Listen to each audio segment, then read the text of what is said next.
So the Pennsylvania straw poll definitely is one of the most exciting things and one of the most enjoyable things I do here year after year. I get to interact with a lot of people, and I definitely get to put a good input and some good thoughts into some good questions, and hopefully you all enjoyed answering. So let's get started and see if the next slide comes up.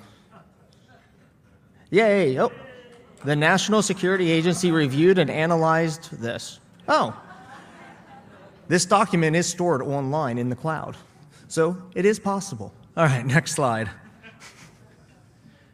The straw poll has been updated. It's currently on version 2.83, and it is currently now only 99 cents. The last few years it has been for sale for $1.99 in the iOS App Store. It is an iPad-only device, and ideally anyone can download it. The image on the front screen is changeable, and obviously those that took the straw poll, you have the ability to receive an email voting receipt. It's easy to use, it's safe, it's secure, and it is available. Next slide. The results. Next slide, please. Pennsylvania straw poll key points. 249 ballots were collected from Friday morning through Saturday at 9:30 in the morning. Each attendee was given a unique voter ID. This was randomly generated, and it was a sticker on the back, so there is nothing that tied it to your registration. It is anonymous, but it is required to make it a scientific poll. 38 Pennsylvania counties were represented, and this year we had 4 states represented, including Pennsylvania, Maryland, New York, and Virginia. Next slide. The demographics. Next slide. 160 of those voting registered as an individual for this event, 70 as sponsors or exhibitors, and 18 students. The student number is one I'm most proud of, and it's definitely something we need to continue to grow as we need to continue bringing younger, more energized youth into this conference. Next slide. The age group, under 17, 6. 18 to 25, there were 29 of you. 26 to 40, 51. The 41 to 64, 99. And over 65, there were 56 of you. Thank you all. Next slide. In 2013, we had 161 men and 88 female. In 2014, we upped the female count to 92, while the male number dropped a little bit to 150. But any increase we can have in the female vote, that is a good thing also for the conference. Next slide, please. The top 5 counties: Berks, Chester and Lancaster, Cumberland, Dauphin, and Montgomery. Dauphin is still leading onto that lead. If you're not on the list, you need to bring your friends. Next slide.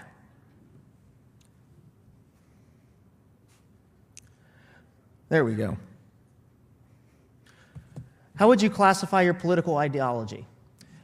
Fiscal conservative definitely remains one of the top points, followed by the social conservative, the traditionalist, and libertarian. Next slide. How many times have you attended the Pennsylvania Leadership Conference? 45% of you. This is your 2nd to 5th time at the PLC. 36% of you, this is your first time. That's an amazing number. And next slide. The Commonwealth results. Next slide. Do you approve or disapprove the direction Pennsylvania is going? 53% disapprove. Next slide. Do you approve or disapprove of the job Tom Corbett is doing? In 2013, 62% of you approved of how he was doing. In 2014, 65% of you. That is a great thing. Next slide, please. Do you approve or disapprove of the job the Pennsylvania legislators are doing? It's a little different. 64% of you disapprove. So if those of you are in the room, there you go. Next slide. In your opinion, which current issue is the most critical for the Pennsylvania legislators to address in 2014? Pension reform far outweighing everything else, 95.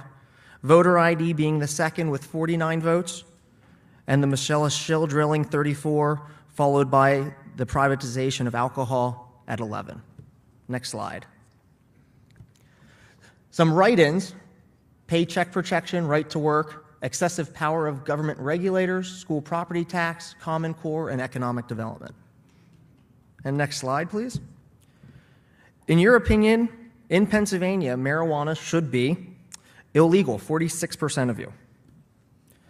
Legal, 18%, 29% medical use only. Next slide. The federal results. In your opinion, what is the most important issue facing the United States? Government spending, followed by size of government. These were the same top two of last year. Next slide, please. Some write-ins: tax reform, government overreach, traditional marriage, Obamacare, and the ACA were very popular write-ins. And the next slide, please. The job the Republicans in the U.S. House are doing: 44% disapprove, 56% approve. And next slide, Republicans in the Senate, 61% disapprove. They have a lot harder of a job right now. We got to fix that. And 39 approve. Next slide.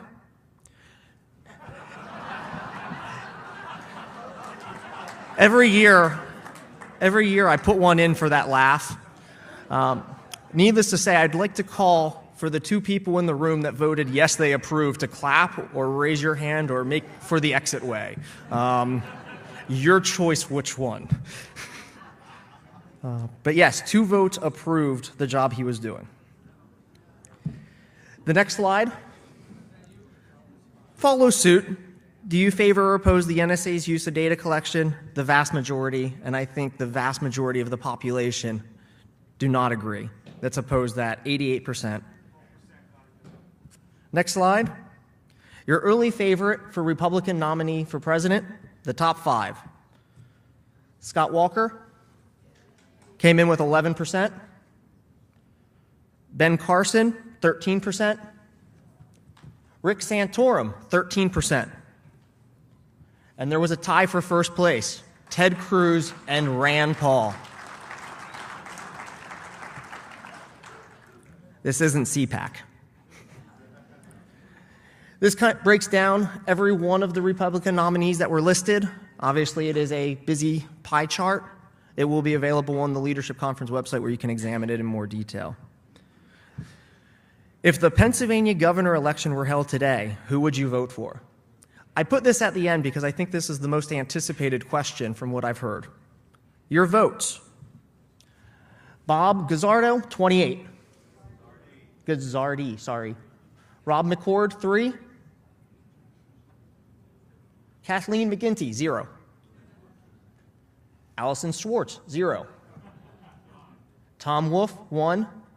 And the next governor of Pennsylvania, Tom Corbett, 173.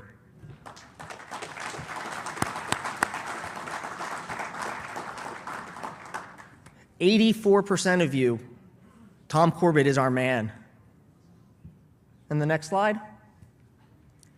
I would like to thank everyone again for taking the straw poll. Thank you for bearing with us during the technical difficulties. It is only fitting that the technical guy for the conference had the technical issues. So again, I appreciate it. Thank you all.